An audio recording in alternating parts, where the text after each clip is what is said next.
Оросын улбаны улсын ерөнхийлөгч Путиний урилгаар Агуай их орны дайны ялалтын төвөд 80 жилийн баярын арга хэмжээнд оролцож байгаа Монгол улсын ерөнхийлөгч Хунагийн хүрэлцэг Оросын улбаны улсын ерөнхийлөгч Путинаар албан ёсны уулзалт хийлээ. Уулзалтын үеэр Монгол улсын ерөнхийлөгч Оросын улбаны улсын ерөнхийлөгч Путинд болон Оросын улбаны улсын ард түмэнд Агуай их орны дайны ялалтын түүхэн 80 жилийн баярын мэндийг Монголын төр засаг ард түмний нэрийн өмнөөс өргөн дэвшүүллээ.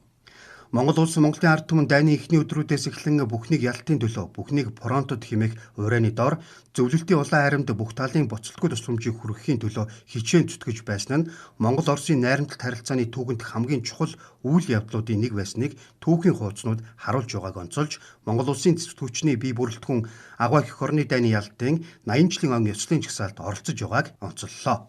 Агуай их орны дайны анхны өдрөөс эхлэн Монгол улсад одоо хуучин зөвлөлт социалист бүгдийн холбоотой улсын одоо холбоотон байж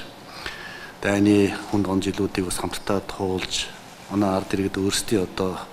бүхэл боломж нөхцлөөрөө одоо дайны ялалтанд тусалцаа дэмжлэг үзүүлж ясныг таваас дурдлаа.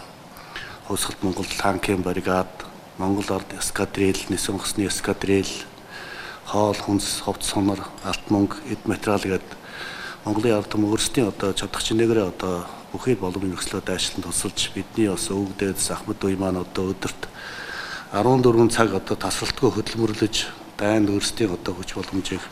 зориулж байсныг одоо Оросын ард түмэн та бүхэн бас байнга дурсан санаж байдаг тус одоо Монголын ард түмэн их талархалтай байдаг гэдгийг бас би тэнд хэлхийг хүсэж байна. Оросын улбаны улсын ерөнхийлөгч Путин Монгол улсын ерөнхийлөгч Хунагийн хүрэлцэг түүний урилгыг хүлээн авч Москва хотод хүрэлцэн ирсэнд талархал илэрхийлж Агуай их орны дайны хүнд жилүүдэд Монгол улс Монголын ард түмэн зөвлөлт холбоот улсуудад тусламж дэмжлэг үзүүлж байсныг Оросын улбаны улсын төр засаг болон ард түмэн үргэлж өндөрөөр үнэлж чухал ач холбогдол өгч байдгийг онцоллоо.